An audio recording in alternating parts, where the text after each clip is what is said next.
Buena, profesor.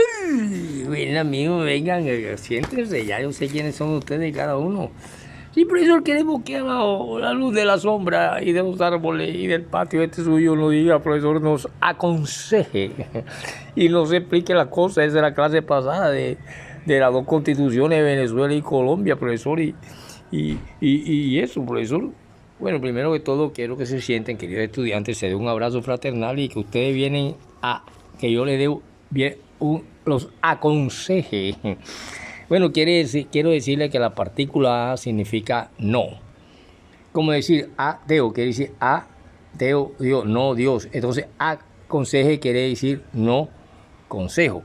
Pero como se trata de una preposición unida podemos decir, a una acción transitoria de unos individuos, se habla de dar y guiar, dar las mejores opiniones o consejos a una persona para que se guíe al buen camino o haga las cosas bien. Pero aquí ya se une la palabra consejo y hay consejo con C y consejo con S. ¿Cómo así, profesor? Bueno, siéntese para que... Pero usted no vuelve loco, porque es que venimos porque aquí hay un edil que dice que es edil. Y hay uno que está aspirando al consejo, profesor. Y por eso es que nosotros queremos que usted nos explique eso, porque qué consejo y qué con ese consejo. Y usted ahora nos dice que la partícula haya, entonces quiere decir que no quieren consejo o no consejo. Entonces, ¿cómo es aconsejar? Pues bueno, cuando yo le digo, mira, haga esto bueno, joven, no te burles del viejo porque tú no puedes decirle nada acerca de sexualidad. Ya viene una vida que puede ser maestra.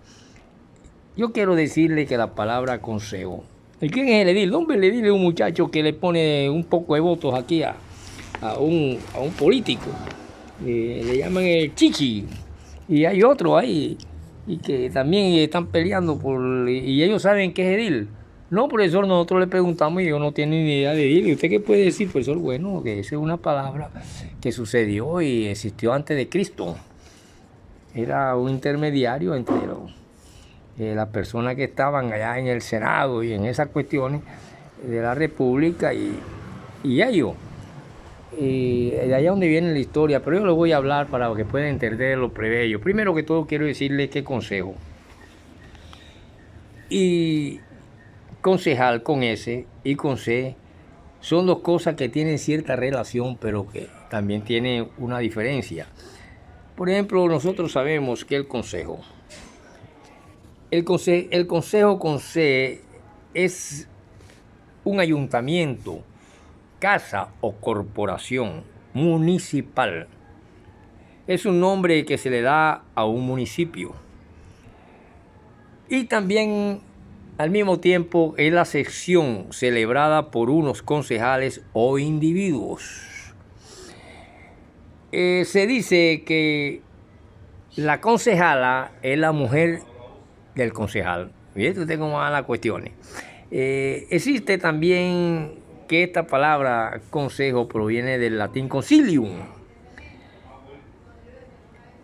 De ahí viene la corporación consultiva, del latín concilium, que es una corporación encargada de informar al gobierno sobre el cuerpo administrativo.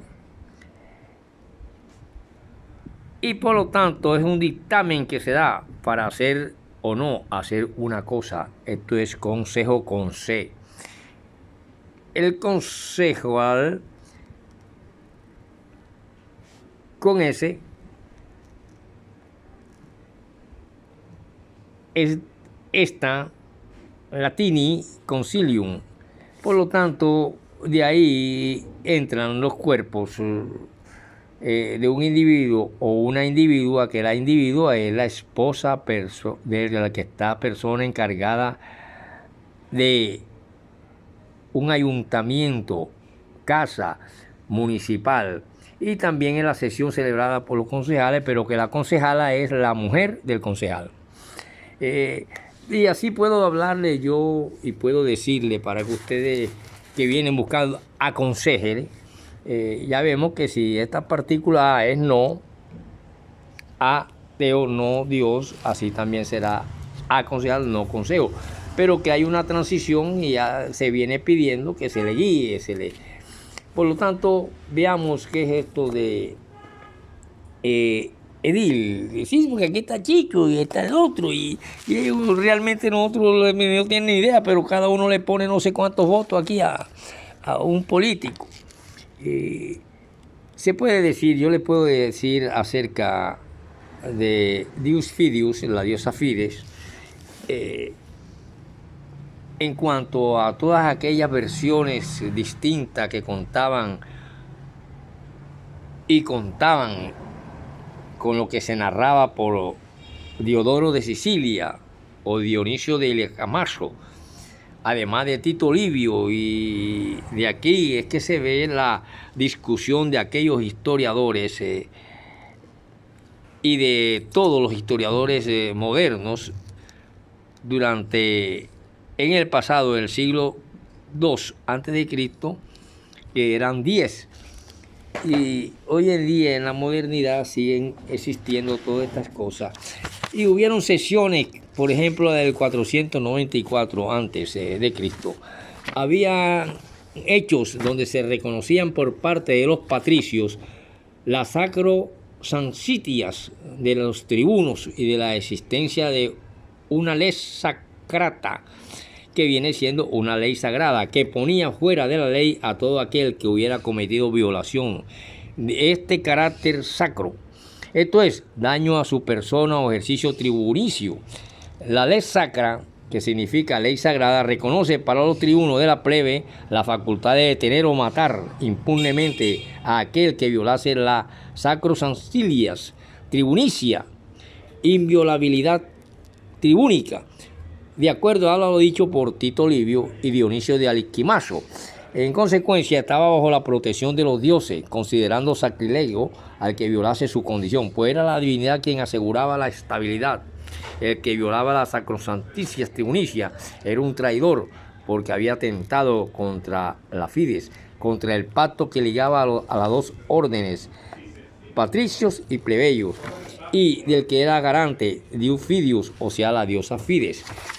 Por lo tanto, en estas cuestiones y competencias, los tribunos plebeyos tenían el auxilio tribunicio, entendido como el mecanismo para anular todo aquello que pueda contradecir o perjudicar, más bien perjudicar los intereses plebeyos o plebeyo. Así podían oponerse en forma preventiva, que se conocía en aquellas lenguas como prohibitio, o en el mismo momento intersección, o cualquier decisión de un magistrado, incluso un decreto o un senado consulto del Senado.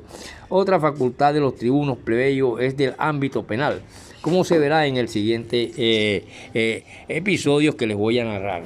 Podemos decir que ediles plebeyos, ojo, ya entra la palabra edil, que hoy en día se ve en los que le ponen voto a un político.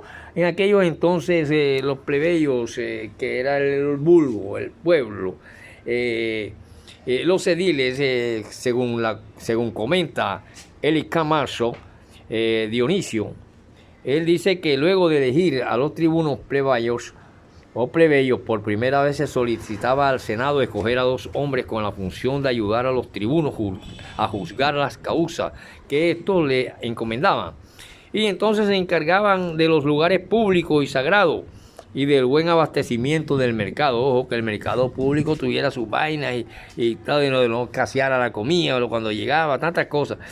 Las funciones principales y variadas, pero en todo caso estaban ligadas a la vigilancia de lugares o infraestructuras públicas y privadas, distribuciones de grano y también distribución de policía, entre otras. Barrón, en ese momento refiere que el edil se llamaba así porque era quien cuidaba de los edificios sagrados y privados, y se vinculaba la aparición de estos ediles con las secesiones. No obstante, debieron existir antes del reconocimiento patricio. Y por eso le hablé antes de Cristo y después de Cristo. Esto es lo que es un edil. Era un intermediario que llevaba razones de aquí para allá, de allá para acá, y se encargaba de unas cuestiones. Así, de esa manera aparece el Senado republicano. La importancia del Senado romano en el periodo republicano está atestiguado o se atestigua por Polibio y Cicerón, y tenían en cuenta que uno de los órganos que intervino en el 133 a.C. se detendrá en esta institución como Senado romano. El origen de Dionisio de Laquimazo le atribuye a Rómulo su creación, mientras que Varrón señala su origen en la edad señores. En todo caso, en esas épocas monárquicas, el Senado funcionaba como un consejo de nobles que se mantenía próximo al rey, controlando en última instancia los resortes del poder espiritual y temporal, conocido como Auspicium Imperiuncis. Así, de esa manera podemos ver que la palabra edil de hoy en día, que desconocen mucho, que llevan votos para allá y para acá, que compran votos aquí, compran votos allá, era alguien que ya existía eso antes de la época cristiana. 2 siglos antes ya existían, y todavía hoy en día se utilizan apenas en estas sociedades de acá de América.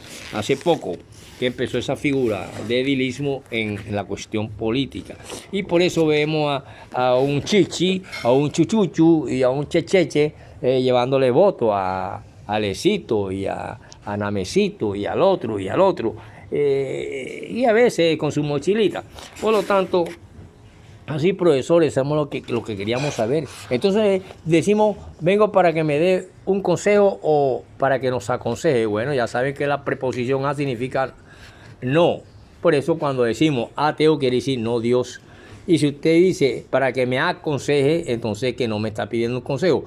Pero como hay una cuestión transicional entre la preposición y este sustantivo común, quiere decir que viene con la idea de que se le dé consejos, y que saben que hay consejos con C y con S, y que ambos tienen que ver con ciertas cuestiones. Eso es lo que le quería explicar para poder entrar y ver de por qué llega el momento en que el hombre siente un tormento. Y siente un tormento después de una gran felicidad, por ejemplo, de un matrimonio en los años juveniles. Y que de pronto, en la fase conocida como otoñales, cuando ya ese matrimonio de 16 años, en que el hombre, después de tanto tocar a su mujer y esas cuestiones, entra como cuando tomamos mucho, comemos mucho, una cosa que puede llegar a no ser tan apetecible como al principio, la ansiedad.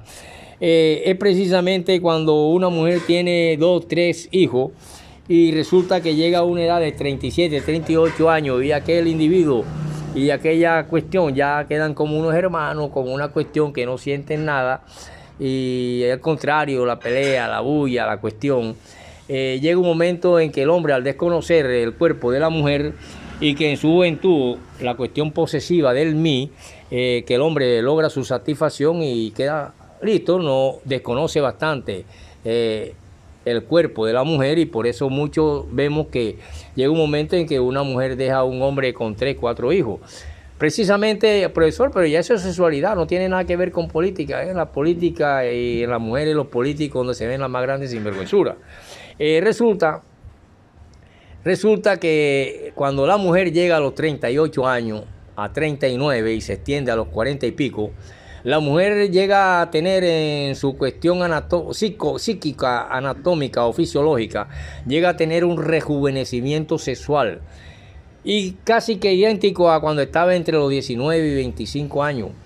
Y es precisamente la época en que ese esposo, ese marido, ya ni siquiera quizás pone los ojos por fuera, y por muchas cuestiones, y ella tiene ese rejuvenecimiento y esa pasión normal en su biología, cuando precisamente ya languidece el amor y el sexo con el hombre que la llevó al altar.